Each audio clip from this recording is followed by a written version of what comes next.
Hello children's, इस video में आज हम आपकी हिंदी साहित्य की पुस्तक मेधा से पाठ 6 पढ़ेंगे, जिसका शीर्षक है नीलकंठ।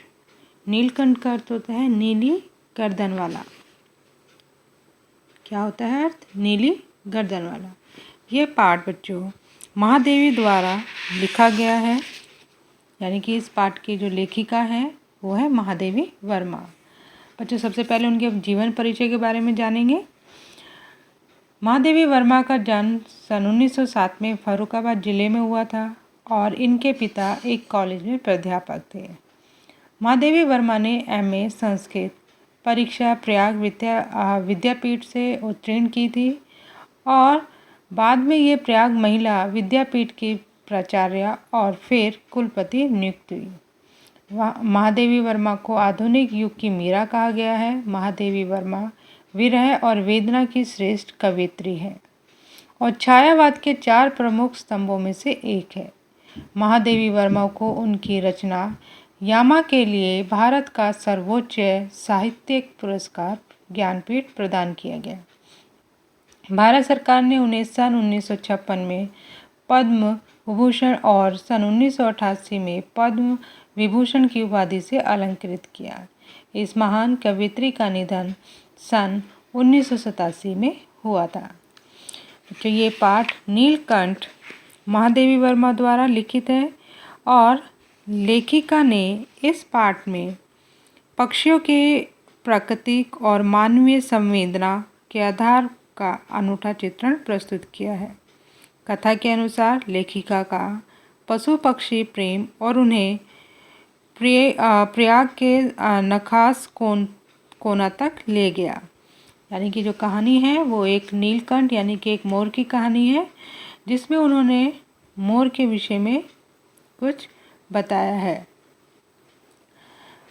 चलिए अब अपने पाठ को पढ़ेंगे बच्चों। श्रीमती महादेवी वर्मा की प्रस्तुत कहानी, जैसे कि मैंने बताया, पक्षियों के प्रेम पर आधारित है।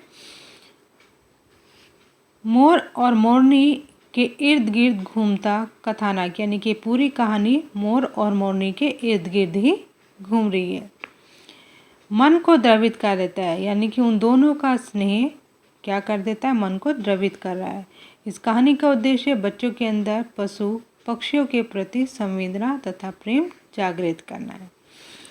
चलिए अब अपने पाठ को पढ़ेंगे। प्रयाग जैसे शांत और सांस्कृतिक आश्रम नगर में नखास कोना एक विचित्र स्थिति रखता है। अर्थात नखास कोना एक ऐसी जगह थी प्रयाग में जहाँ पर पशु और पक्षियों को बेचा और खरीदा जाता था। वहाँ पर खरगोश, कबूतर, मोर, चकोर आदि जीव जंतु पिंजरे में रहकर अस्पताल के सामने की पटरी पर कई छोटे छोटे घर और बरामदे थे, जिनमें जीव जंतु तथा उनके व्यापारी दोनों निवास करते थे। एक दिन महादेवी वर्मा किसी अतिथि को स्टेशन पर पहुंचाकर वापस आ रही थी तो चिड़िया और खरगोश की दुकान का ध्यान आया और उन्होंने अपने ड्राइवर को आदेश दिया और उस तरफ चल दिए। महादेवी वर्मा यानी बड़े मियाँ चिड़िया वाले की दुकान के निकट पहुंचते ही उन्होंने सड़क पर आकर ड्राइवर को रुकने का संकेत दिया। मेरे प्रश्न करने से पहले उन्होंने कहना आरंभ कर दिया, यानी कि जो चिड़िया वाला था उसने कहा, चिड़िया मार 2 मोर के बच्चे पकड़ लाया है, एक मोर और एक मोरनी, आप ले जाए। और साथ ही साथ कहा, मोर के पंजों से दवा बनती है। और ऐसे बहुत से लोग आए थे जो इन पक्षियों से दवा बनाते हैं, पर मैंने क्या कर दिया? मना कर दिया उनको। उसने कहा, मारने के लिए ऐसे मासूम चिड़ियाओं को कैसे दे दूँ? टालने के लिए मैंने, यानी कि उनको भेजने के लिए वापस कह दिया कि गुरुजी ने मंगवाए हैं। वैसे यह रोजगार ही खराब है। क्यों? क्योंकि इसमें पकड़ो और फिर मारो। बड़े मियाँ भाषण के तूफान की मेल के लिए, यानी कि ज़्यादा बोलते थे वो, जो रुकने का नाम ही नहीं लेते थे। जब सुनने वाला थक कर जहाँ रोक दे वहीं स्टेशन लग जाता था। अर्थात उसको जब रोका जाता वो तभी रुकता था।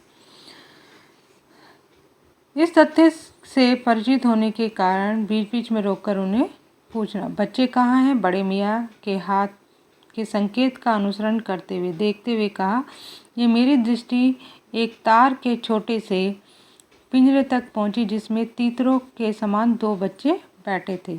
मोर है यह मान लेना कठिन था। पिंजरा इतना छोटा था कि वे मोर के बच्चे जाली के गोल फ्रेम से जड़े चित्र जैसे लग रहे थे, यानी कि बहुत छोटे थे जिसमें वो दोनों थे और वो ऐसा लग रहा था जैसे किसी फ्रेम के अंदर फोटो की है। मेरे निरीक्षण यानी कि देखने के साथ साथ बड़े मियाँ मोर की तारीफ के भाषण दिए जा रहे थे, यानी कि वो लगातार बोलते जा रहे थे। चिड़िया मार ने मुझसे इस मोर के जोड़े से नगद 30 रुपये लिए हैं। बहुत कहा भाई, जरा सोच समझ कर, अभी इनमें मोर की कोई खासियत भी है कि तू इतनी बड़ी कीमत मांगने चला आया। यानी कि उस वक्त में 30 रुपये बहुत होते थे। पर वह मेरी क्यों सुनने लगा। आपका ख्याल करके अछता पछता कर देना ही पड़ा, यानी कि उसको खरीदना पड़ा। अब आप जो मुसीबत समझे, ये मीन्स मुनासिब समझे, यानी कि जो आप सही समझे वो आप इसके दाम देना। यानी कि 30 रुपये में मैंने ख़रीदा है, उसके बाद जो आपको अच्छा लगे वो दीजिए।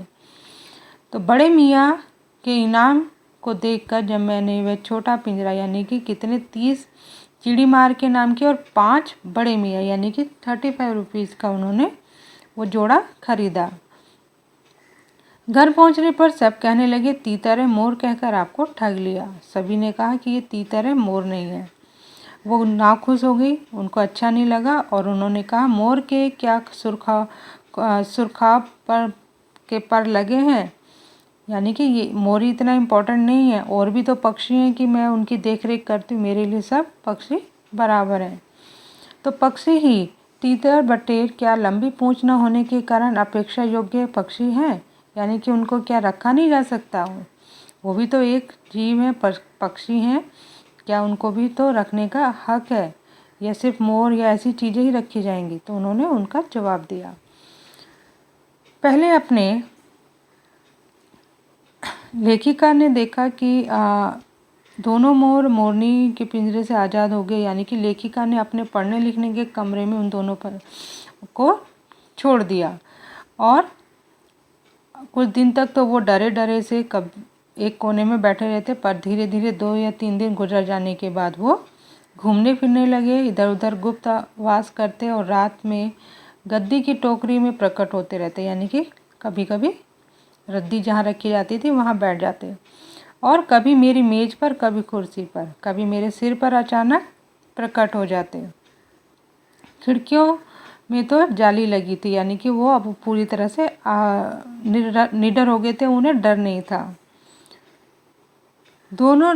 फिर उन्होंने क्या किया, महादेवी वर्मा ने, जब मेरा कमरा चिड़िया खाने जैसे लगने लगा तो मैंने बड़ी कठिनाई से उन दोनों को पिंजरे की जाली में यानी बड़े से घर में पहुंचा दिया, जहां बहुत सारे अन्य पक्षी भी थे और मेरे जीव जंतुओं का सामान्य निवास था, यानी कि वहाँ और भी पक्षी या जीव जंतु थे। उन दोनों के नवांगन तक, यानी कि नए जो कोई आता है, से पहले रहने वाले पक्षियों के बीच कोतूहल यानी कि शोर मच गया कि ये जैसे कभी होता है ना कि कभी अचानक कोई आ जाता है तो हम लोग किसी को जानते नहीं और एकदम से कोई अपरिचित आता है तो हम खुसर पुसर करने लगते हैं, यानी कि पूछने लगते हैं। ऐसे ही अन्य पक्षी थे, वो भी शोर मचाने लगे। कबूतर नाचना छोड़कर दौड़ पड़े और उनके चारों ओर घूम घूम कर गुटर गुटर की रागनी आलाप करने यानी कि गाने लगे। इसी तरह अन्य जो पक्षी थे वो भी अपने अपने जो एक्टिविटी थी वो करने लगे। जैसे तोता भली भांति देखने के लिए एक आंख बंद करके उनका परीक्षण करता, यानी कि उनको देख रहा था। मोर के सिर की कलगी और संघन ऊंची तथा चमकीली हो गई, यानी कि मोर की जो ऊपर जो पंखुड़ी होती है ना, पंख, वो कैसा हो गया, बड़ा हो गया और घना हो गया और ऊंचा चमकीला। चोंच और पैनी हो गई, गोल आँखों में नीलमणि की चमक झलकने लगी और उसका गर्दन ऊंची करके देखना विशेष भंगिमा से के साथ उसे क्या करने लगा, यानी कि कुटिलता। भंगिमा का अर्थ होता है कुटिलता। बच्चों, इस पाठ को हम इस वीडियो में यहीं तक पढ़ेंगे। नेक्स्ट वीडियो में हम इस चैप्टर को कंटिन्यू रखेंगे।